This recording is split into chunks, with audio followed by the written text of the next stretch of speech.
Chapter 2. The Marvelous Powder of Life. After considering the matter carefully, Tip decided that the best place to locate Jack would be at the bend in the road a little way from the house. So he started to carry his man there, but found him heavy and rather awkward to handle. After dragging the creature a short distance, Tip stood him on his feet, and by first bending the joints of one leg and then those of the other, at the same time pushing from behind, the boy managed to induce Jack to walk to the bend in the road. It was not accomplished without a few tumbles, and Tip really worked harder than he ever had in the fields or forest, but a love of mischief urged him on, and it pleased him to test the cleverness of his workmanship. "Jack's all right and works fine," he said to himself, panting with the unusual exertion. But just then he discovered the man's left arm had fallen off in the journey, so he went back to find it, and afterward, by whittling a new and stouter pin for the shoulder joint, he repaired the injury so successfully that the arm was stronger than before. Tip also noticed that Jack's pumpkin head had twisted around until it faced his back, but this was easily remedied. When at last the man was set up facing the turn in the path where old Mombi was to appear, he looked natural enough to be a fair imitation of a Gillikin farmer, and unnatural enough to startle any one that came on him unawares. As it was yet too early in the day to expect the old woman to return home, Tip went down into the valley below the farmhouse and began to gather nuts from the trees that grew there. However, old Mombi returned earlier than usual. She had met a crooked wizard who resided in a lonely cave in the mountains, and had traded several important secrets of magic with him, having in this way secured 3 new recipes, 4 magical powders, and a selection of herbs of wonderful power and potency. She hobbled home as fast as she could, in order to test her new sorceries. So intent was Mombi on the treasure she had gained, that when she turned the bend in the road and caught a glimpse of the man, she merely nodded and said, "Good evening, sir." But a moment after, noting that the person did not move or reply, she cast a shrewd glance into his face and discovered his pumpkin head elaborately carved by Tip's jackknife. "Eee!" ejaculated Mombi, giving a sort of grunt. "That rascally boy has been playing tricks again. Very good, very good. I'll beat him black and blue for trying to scare me in this fashion."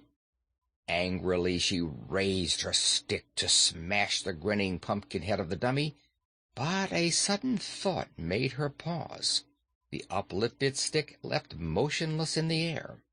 "Why, here is a good chance to try my new powder," said she eagerly, "and then I can tell whether that crooked wizard has fairly traded secrets, or whether he has fooled me as wickedly as I fooled him."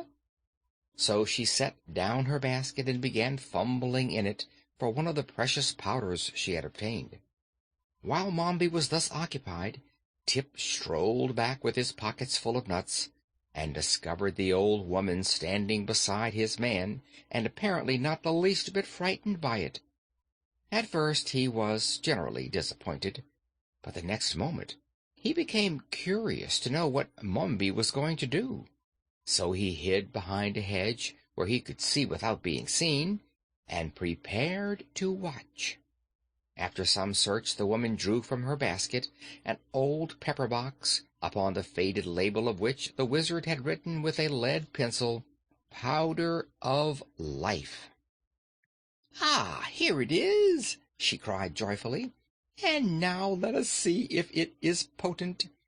The stingy wizard didn't give me much of it, but I guess there's enough for 2 or 3 doses." Tip was much surprised when he overheard this speech. Then he saw old Mombi raise her arm and sprinkle the powder from the box over the pumpkin head of his man Jack.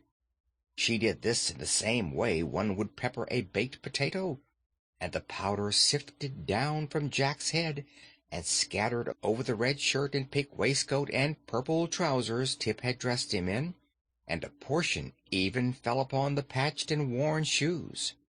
Then, putting the pepper box back into her basket, Mombi lifted her left hand. With its little finger pointed upwards, she said, "Weok." Then she lifted her right hand, with the thumb pointed upward, and said, "Teog." Then she lifted both hands, with all the fingers and thumbs spread out, and cried, "Peog." Jack Pumpkinhead stepped back a pace at this, and said in a reproachful voice, "Don't yell like that. Do you think I'm deaf?" Old Mombi danced around him, frantic with delight. "He lives!" she screamed. "He lives! He lives! He lives!" Then she threw her stick into the air and caught it as it came down, and she hugged herself with both arms and tried to do a step of a jig, and all the time she repeated rapturously, "He lives! He lives! He lives!" Now, you may well suppose that Tip observed all this with amazement. At first he was so frightened and horrified that he wanted to run away, but his legs trembled and shook so badly that he couldn't. Then it struck him as a very funny thing for Jack to come to life, especially as the expression on his pumpkin face was so droll and comical it excited laughter on the instant. So, recovering from his first fear, Tip began to laugh, and the merry peals reached old Mombi's ears and made her hobble quickly to the hedge, where she seized Tip's collar and dragged him back to where she had left her basket and the pumpkin-headed man. "You naughty, sneaking, wicked boy!" she exclaimed furiously. "I'll teach you to spy out my secrets and to make fun of me." "I wasn't making fun of you," protested Tip. "I was laughing at old Pumpkinhead. Look at him. Isn't he a picture, though?" "I hope you are not reflecting on my personal appearance," said Jack, and it was so funny to hear his grave voice, while his face continued to wear its jolly smile, that Tip again burst into a peal of laughter. Even Mombi was not without a curious interest in the man her magic had brought to life, for after staring at him intently, she presently asked, "What do you know?" "Well, that is hard to tell," replied Jack, "for although I feel I know a tremendous lot, I am not yet aware how much there is in the world to find out about. It will take me a little while to discover whether I am very wise or very foolish." "To be sure," said Mombi thoughtfully. "But what are you going to do with him now he is alive?" asked Tip wonderingly. "I must think it over," answered Mombi. "But we must get home at once, for it is growing dark. Help Pumpkinhead to walk." "Never mind me," said Jack. "I can walk as well as you can. Haven't I got legs and feet, and aren't they jointed?" "Are they?" asked the woman, turning to Tip. "Of course they are. I made 'em myself," returned the boy with pride. So they started for the house, but when they reached the farmyard, old Mombi led the pumpkin man to the cow stable and shut him up in an empty stall, fastening the door securely on the outside. "I've got to attend to you first," she said, nodding her head at Tip. Hearing this, the boy became uneasy, for he knew Mombi had a bad and revengeful heart, and would not hesitate to do any evil thing. They entered the house. It was a round, dome-like structure, as are nearly all the farmhouses in the Land of Oz. Mombi bade the boy light a candle, while she put her basket in a cupboard and hung her cloak on a peg. Tip obeyed quickly, for he was afraid of her. After the candle had been lighted, Mombi ordered him to build a fire in the hearth, and while Tip was thus engaged, the old woman ate her supper. When the flames began to crackle, The boy came to her and asked a share of the bread and cheese, but Mombi refused him. "I'm hungry," said Tip in a sulky tone. "You won't be hungry long," replied Mombi with a grim look. The boy didn't like this speech, for it sounded like a threat, but he happened to remember he had nuts in his pocket, so he cracked some of them and ate them while the woman rose, shook the crumbs from her apron, and hung above the fire a small black kettle. Then she measured out equal parts of milk and vinegar and poured them into the kettle. Next she produced several packets of herbs and powders and began adding a portion of each to the contents of the kettle.